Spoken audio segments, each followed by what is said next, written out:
bar none has always been on phone calls, but you wanted to share something with me real quick, and I think everything is of essence, especially the timely ones. Well, what I wanted to get into a little bit is the fast tracking that Ukraine is trying to do to get into NATO. But first of all, it's against NATO rules to allow anybody to join NATO if they're in a quote-unquote war, which obviously Ukraine claims that it is. So the fact that Zelensky is trying to skip that and get pushed into NATO is it's a little bit outrageous and definitely goes against NATO's membership. But in order to actually get accepted into NATO, all 30 members, all 30 countries that are represented in NATO have to give 100% yes vote to it. But I will say that looking at the list of the countries that belong to NATO, Hungary is one of them, and Italy is another. They're going to say, nay, we don't want this, because they don't want to get in the midst of what is potentially will become World War III if Ukraine actually is allowed to join NATO, because that just means that NATO is going to have to support the country that's in NATO, and if it goes against Russia, then there will be World War III. Very, very interesting. These are one of the subjects and topics that we're going to touch upon as we really get into the mix of it with Russia and a whole lot more of that detailed situation over there. But let's introduce our panel here, shall we?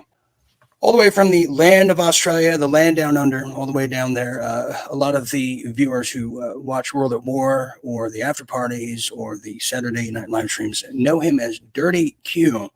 Welcome to Late Night Update. Thank you very, very much. And thank you for the opportunity to put my hand into the war and do my tiny little bit. We definitely need that Australian perspective. Also joining us tonight on the International Roundtable is a fan favorite who is often seen in the most sporadic moments of our main shows throughout the year. But when he comes, when he's there, he's there. And that's the one, the only TreeHouse, all the way from Japan. TreeHouse, thank you for joining. Thank you, Dean. It's a very fantastic opportunity, and I'm having already a lot of fun, and I hope we get some really deep conversation tonight about what really is going on.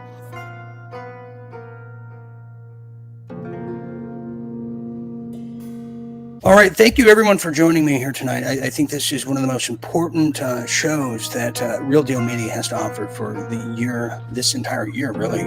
And you two were handpicked because I've had the opportunity to speak to both of you separately. And I was quite, I don't want to say surprised, because we have a very, very intelligent audience, and nothing surprises me. You guys know just as much as I do, and it's always a good flow and back and forth. Okay, everybody, thank you for being here. You were all handpicked to be here for a good reason. It's no surprise that when I tell people that we have the most effective audience, it's because it's true. We have been covering the geopolitical realm of this entire pandemic war since day one. We were saying China and all these different things, and a lot has transpired if you look into the detail of it, but from afar, some might say, no, it hasn't, but that's what we're going to get to the bottom of too. We're all going to learn something here tonight. We're going to go start with Detective Cagney, because I want to pose this to everybody. As we approach the end of 2022, much has changed since the beginning of this pandemic, but I want to ask you, starting with Detective Cagney, is what has changed the most from your perspective, and when did that change happen? When did you have that realization, if any? Okay, so I think during 22, the turning point came when we started seeing that Fauci was backtracking on what the pandemic actually was. And the Patriots were starting to take a little bit of a stronghold across the world to go against the mandates and the vaccine passports, et cetera, et cetera. I think that's where the tide actually started to change. So because there was so much patriotic hoopla being raised, that I believe the deep state had to take another turn. So that other turn then was going to be the escalation of the Ukraine/Russia war. And that's where I think everything changed, Dean. So the Ukrainian involvement, yeah, okay, Yep. very, very well, very well. Let's go to DurtyQ from your perspective, and you certainly have one out there, down there in Australia. What, in your perspective, have you seen that has changed the most? And when was that realization, like Cagney described? Personally, I fully agree with Detective Cagney. But to me, I think you can put it in one word, and that's the Great Awakening, or two words, the Great Awakening. That's been kicked off full steam, and now the main objective is to wake everybody up, or has been for the last 2 years. And I think it's been very, very effective. More in some countries than others, but I think it's happening globally. And I think that's the start of the war between good and evil. Very good, DurtyQ. Thank you very much. Very, very well put and well said. Let's go to you, TreeHouse, because you're speaking from the Orient over there in Japan, and you have seen the tides turn where you thought something was over, like a quarantine pandemic, Coronapalooza, as we called it. Then you've seen it do a boomerang, to take a term from DurtyQ, and come back. But what say you? What is the biggest change you've seen from your perspective, and what was that moment of realization? I knew from the very beginning that right when it started, I knew this was going to be a big one, and I was frightened from the very beginning, because I know it's going to be very difficult for me to go back to the United States, see my dad, and just it can't happen right now. So I can't get back into Japan without getting the shot, and I'm simply not going to take it. And I think a lot of people here in Japan, like 90% of the people, 99% of the people here have gotten the shot. And I always thought Japan had this kind of samurai spirit to push back on this type of, this very egregious type of force, but they don't have it. Something happened here in Japan, and it's scary to me that these people have no more fighting force. And it's just awful. Truly is, when you think of the Asianic countries, which is a great segue into something I'm probably sick of hearing myself, and that is China.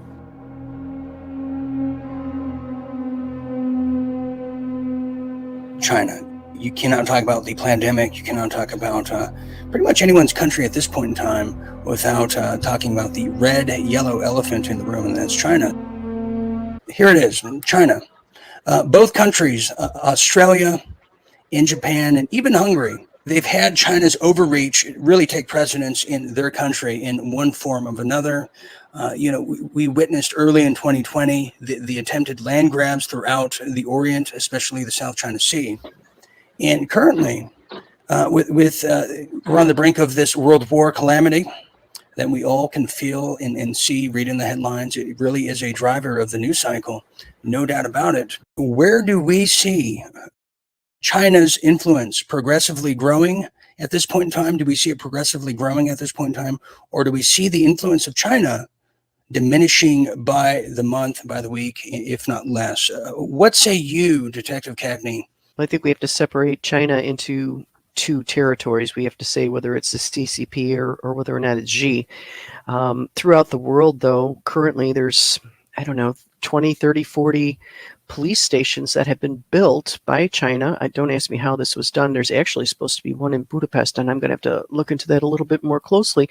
That supposedly they created these police stations so that by China and ran by Chinese, and I believe that's CCP, to monitor their people in whatever various countries. I know there's one in New York, there's several in Toronto. I'm not sure where the rest of them are, but I don't think that it's diminishing. I think that it's just changing tide. I think people are starting to realize that there's two sides to China. Yes, and thank you for bringing that up. That is one of the new discoveries here in the news cycle, are the propping up of random Chinese police headquarters. They're now littered throughout Canada, as we can see. And that's just it. Their excuse or reason for building them is to take care of their people. But we know what they do. They're looking for the defectors to punish them, bring them back to a prison labor camp with the Uyghurs to learn their lesson. And we know what they're going to do with their prodigy, their family lineage. Let's just wreck them like they did to the Tiananmen Square protesters. Let's go to, I want to go to someone who has really felt the blow of China. And I'm going to go to you, DurtyQ, because, I've been to Australia many, many times throughout my life. And the more I went, the older I got, I started realizing that there was a new demographic making up your country. And I'm not talking about the Kiwis, nor am I talking about the Aborigines. No, I'm talking about the Chinese. Something happened towards the end of 1997 when Hong Kong got rid of the British overseeing their country. It feels like China moved in there in pretty much everywhere as they started engulfing the entire eastern part of the world. What do you think about their prowess at this time? Diminished or growing by the day? Yeah, so I remember when I was in New Zealand back as a kid, there was definitely an influx of the Asian persuasion. That was back in the 1990s. There was this explosion, and obviously now we know why. Just before I get onto that, though, Dean, I just wanted to reiterate what Detective Cagney was saying about the difference between Xi Jinping and the PLA versus the CCP. Right? I don't think the world's really onto the fact that there's two different factions in China that are doing different things, and I think we really, as a collective group, need to start recognizing that. If China was to invade tomorrow in Australia, I wouldn't be blaming Xi Jinping so much. I'll be looking at the CCP. Very, very good point. I want to touch upon that, but real quick, I want to get TreeHouse. That's a very good topic that, or in trend that Detective started. But TreeHouse, I got to ask you, because if there's any country or region of the world that's really been affected by the growing and growth of the China land grab, it's been the Orient. We see now a remodeling of the China first, the China one policy, where they believe in their writings, in their little manifestos, that anything that is Asian oriented, well, it all stems from China and belongs to them. We've seen what they've done to Singapore, Vietnam. We've seen the posturing of Duterte that was Trump prior during his presidency, and then all of a sudden it switched to a Far East posturing in the Philippines, a strategic ally of the United States. What say you, all the way from Japan, in your observation of what China is doing?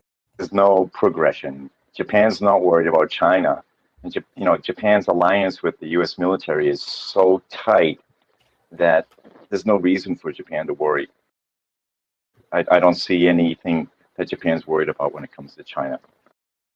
Okay, well, that's a good point. Now, let's touch upon what DurtyQ was rehashing there, because I think this is very key.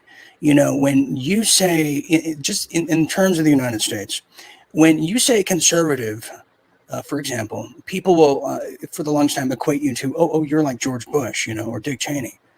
And there's a staunch difference between conservative and then the neocons, which are the pro-war type. And conservative is really just in the name. You conserve, conserve water, conserve money, conserve the what's good. But do we see that as the case, TreeHouse or Detective? Because yes, the CCP, a lot of people don't know, it's 90 million strong worldwide, and they don't have one epicenter of headquarters just about anywhere, as opposed to the Third Reich that was all in Germany.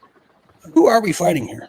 Well, that's the key. I mean, if you think about all the infiltration around the world, it's not the PLA that's infiltrating everybody, is it? It's the CCP, right? There's all this fangs and stuff, Australia's got its fangs. Well, yeah. Australia's got its fangs. It's not as bad as the US. It's nothing like the, to the degree that is in the US, but we do have our fangs. And you're right. You do have to identify your enemy. How many Chinese people are there in Australia? I have no clue. Lots. A lot. Our population has gone more Indian lately. There's more of the Indian come through as a migrant workforce, and they're pushing more of that. But there was a push a while back to get as many Chinese immigrants in here as possible. Right. Well, that's just it, DurtyQ, and I'm sure TreeHouse has seen it. But Detective, that's just it. Is they want to get the CCP, their families, to get into and just infiltrate all the countries in every fabric of society. Now, here's what they do. A lot of people don't understand. You'll see a Chinese family. You think, oh, we have the nice new Chinese people. They're CCP. They buy franchise companies like, like a Subway or something, or, just little mom and pop shops to blend in. Then they bring the pregnant Chinese CCP women over. You don't know they're pregnant because they're so tiny, and they start birthing in these houses. It happens all the time in Frisco. So let's get into this now, Cagney, because you started it. The CCP versus China in the Xi Jinping. What's the difference? Because a lot of people don't know that there is one. You just can't bomb China and this all goes away because they're not there. They don't even live in China, these people. Well, I think in a past late night update, we touched a bit about the huge Chinese population that is in Hungary. Several years ago, I'm not going to say several, maybe it was 5 to 7 years ago in Hungary, there was a huge influx, and Chinese people were coming in here with suitcases full of cash and buying up properties. And then it's to the point now where they're actually creating Chinese universities along the banks of the Danube River here. I'm not sure, and I can say this honestly, I am not sure whether it's CCP or if it's Xi's people that are here. I'm sure it has to be, like you said, an influx of both, where we think we're dealing with the Xi's people, and that's okay that they're here, and then they're sneaking in the CCP. But there's a huge population of Chinese here. There definitely is, and that's a topic I want to get into in the latter half of tonight. Here is that movement by China, which is near Alaska. But TreeHouse, I have to ask you, and then DurtyQ, before we move on here, are the Japanese people aware of the dangers in the influence of the CCP? What is that relationship like between Japan and China? Because I ask because in the Klaus Schwab book that he wrote, he put out there, when they want to depopulate the world and shrink it down to 500 million total, his words, he says he wants to actually litter the rest of the world, fill the world with Chinese and Japanese people because they're the most obedient. But is there such a thing right now of a union and a bond between the Japanese people and China, or is there just a stark contrast between the two? From my perspective, the Japanese people and Chinese people are always going to be at odds with each other, and they're both docile, but there is a wall of misunderstanding between these two countries. Remember, Japan went into Manchuria, and China will never forget that. And people don't even understand why Japan went into Manchuria. They don't understand the reason why. And when you look at history, and after the great earthquake, the Kanto earthquake, that really did some massive world damage. And that's why Japan had to extend itself into Manchuria to get food. And, then the soldiers were in there, and, they were, meeting the young ladies, and Chinese boys got angry. And the Chinese boys will never forgive what happened to their country. Whether Manchuria was China at all. There's some deep geopolitical dangers here. It's dangerous, very, very dangerous. China and Japan do not like each other. DurtyQ, this is not what's taught to everybody in school. We don't know the true history of China. We don't know what China's role was during World War II. We don't know. I can tell you that what their role was in the Vietnam War. They were supplying the North Vietnamese with armor and weaponry to expand the communists. Well, then what is North Vietnam and what is North Korea? What are these two places? And North Korea is. I believe that North Korea is Japan. If you go on to a YouTube channel and check out, drive through North Korea, you're going to see Japan 50 years ago. And North Korea is clean and it's rich. It's not Africa. I mean, it's rich. They have huge buildings. They got electricity. They have everything they need. So all of this, this hype about North Korea is ridiculous. And when it comes to North Vietnam, it's basically the same thing. Something, it's very strange how the U.S. military has left these two places. But, I mean, Hanoi came and pulled it through. I don't know how they did it. I don't know. Good point. Go ahead, DurtyQ. I don't know anything about the relationship between the Chinese and the Japanese or the Koreans. I do know that there's all of these races are here, and all of the Asian races are here in Australia. But what I can tell you is that there's certain countries that have been ostracised, shall we say, by the people trying to run the. Putin talked about it. The neo-colonization group movement, right? Which is your Bilderbergs and your people trying to push the narratives. For years, they've been ostracised in these countries, and you've got to. I think at this point, given what we know now, we've got to ask ourselves why. Real quick, before we move on, DurtyQ, are the Australian people finally waking up, not just to the fraudulence of the entire COVID-19 84 Coronapalooza mess, but to the fact that China is land grabbing Australia, that China is owning your water reserve rights. They're pretty much doing the money laundering and all kinds of trafficking in the casinos the CCP own. Are the Australian people understanding how they've been invaded? The short answer, Dean, is that yes, they know about the casinos. They know that they're Chinese owned. We've all known that for a long time. More and more on the land and the water. Our patriot movements moved in that direction, and I believe a lot more exposure is coming very shortly. There's an upcoming march to Melbourne, right? Which they're planning. May I ask Terry a question?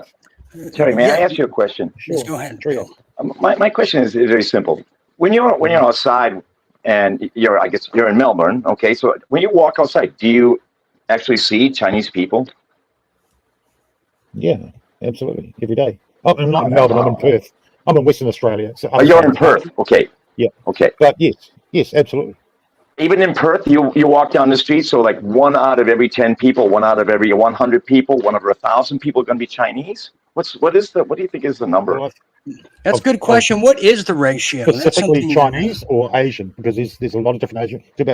Yeah, well, just call everybody Chinese for the question. In that case, I'd say probably about walking down the street. You don't. I mean, obviously, not all out and about walking their dogs, but I'd say probably 10 to 15% out in the open. But here's a better question, DurtyQ. When was the last time, DurtyQ, you went Chinese counting? TreeHouse Chinese. Yeah. I can do homework if you like. Well, let me tell you, I go through Yokohama Station, okay, and I'll look at 1,000 people, and it's 2 foreigners. Only 2. Yeah, maybe I'll see an Indian guy. Maybe I'll see somebody from I don't know if they're Chinese or not, or Korean, but from actually Japanese considered Chinese and Koreans to be foreigners. But I don't. I don't consider them to be foreigners here in Japan. That's how it used to be in Australia. When I went there in the late 80s, it was just all Australian. But here's what I want to know, because I want to move on to Russia, and I'm going to give you a chance to rebuttal that. But Detective Cagney, I got to ask you, everything you're hearing here, we know what China's doing. How do we rid China out of these countries? I mean, let's start with Australia. I can't answer for Australia. I can't answer, though, for Europe. First of all, Hungary is a big proponent of now stopping all immigration. I mean, there's basically nothing coming into this country, thank God. But to get rid of what's already here, it's really hard, because if they are masquerading as being the mom and pop grocery store, 24/7 7-Eleven type of place, how does anybody identify it? They're great at undercover co-op here. They are, Detective Cagney, and I mean, DurtyQ. I mean, I remember screaming at the top of my lungs, whether I was at a protest in Orange County or on air, that some of these shootings we see in the United States, you can't be positive that's a real cop. When Australia had its huge protest, they were getting billy clubbed everywhere. Well, those were CCP cops flown into there. Then we had a CCP they discovered who was masquerading as an NYPD officer. and then another one as a National Guard. And don't get me started with MS-13, who infiltrated the U.S. military during the Bush era. So we don't know who the enemy is exactly, as a detective said, but what would be, in your opinion, you're in Australia, you've seen the entire land change. What would be the first step to ridding this incredible evil that's called the Communist Chinese Party? So I think the solution will be ultimately a legislative one. You can't really just say, righto, China, pack your bags, get, right? You can't do that. I do see, however, an opportunity for the Australian government to make a bit of cash, right? They can tariff the shit out of the Chinese, right? So everything they do here, they can tariff it. There's tariffs everywhere, and they've recently, we'll talk about that soon, but they've been recently trying to get back into the free trade. We can tariff the shit out of the Chinese, forcing them to pick up the sticks and leave. There are ways legally. On the other hand, if they invade Australia, bye-bye. Well, I have an idea. I have an idea. House, I am dying to hear your idea, because DurtyQ said, get their bags, get the bellhops, and have them move on. DurtyQ. Okay. What are Chinese people? What are Chinese people most afraid of? They're most afraid of, and at the risk of sounding racist, because I'm certainly not a racist person, okay? But they're most afraid of the Black American. Okay, Black Americans just go. So hey, all you're gonna do is pull in the Black Americans into China, and the Chinese people will run the hell out of there. They'll be gone. We have a bit of a shortage of Black Americans in Australia. Well, that's really funny that you say that, TreeHouse. Really funny. That's a what do you really think about that? What do you think about getting a NBA basketball team and having them reside in Beijing or Perth? You know, I will tell you, Dean, that 10 years ago, 12 years ago, when I would be visiting Hungary before I actually spent as much time as I do now, I would walk the streets, and honestly, in several months' time, if I would see 2 Black people in months, I would be shocked. Now, there is a huge influx, and they're not from the United States. I believe they're coming in from Africa. But the amount of Black people that are now in Hungary is astounding. Wow. And this just started happening. Seriously, this just started happening in the last 6-8 months. That's very true, everybody. I've seen Detective Cagney now wear gold chains and a clock around her neck. She's very influenced by these people. I mean, you can't deny that. And a grill. And a grill. But that's a very good point.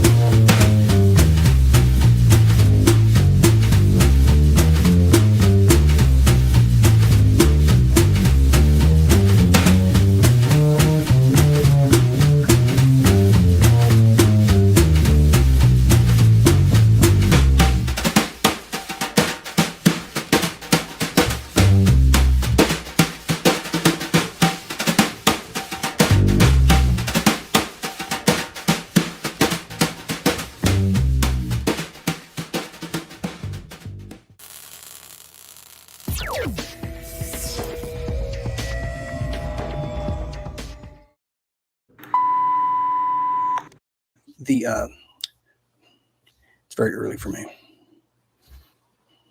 Also joining the what is that? 6 minutes 50 seconds. Okay, see all the homework I'm gonna have to do later. Yeah, you guys got the winning straws that you picked for your time zones. Okay. Take 7. Everyone first. We'll start with Dr. Cagney. I've graduated from a detective to a doctor. That's okay. Okay, that's 13 minutes. Okay. That's another blooper for you, Dean. I know. It's 5 in the morning. Okay, doctor, hold on, please.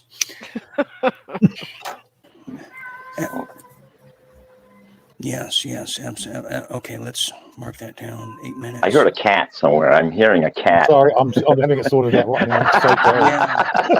Okay. Yeah. No. You heard right. We're gonna put that on hold. Terry, if you want to handle that real quick before we continue. I'm like, I haven't smoked weed yet. I know that's not me. I'm so sorry. No, it's okay. That's I thought it was Cagney. You're I'm like, man, this is not funny. I'm on the Never prowl. work with animals or children. Okay. Yeah, he lives in a wildlife refuge over there. With a pub across the He road. really does. Okay, let's try this again. It just I hate LeBron James. That's what it's all about here tonight. Okay, so let's move on here. Before my brain cells continue to just escape my noggin. This is I haven't filmed this early in a long time. It's been about a year. Okay. Still sober. All right. Incredible. Okay, everyone. Stand by here. 41 minutes. Can I pee? Yeah. Dirty Q is going to make a dirty pee real quick, and we'll be here. Yeah, we'll be here. That's fine. That's fine. Thanks, Steve.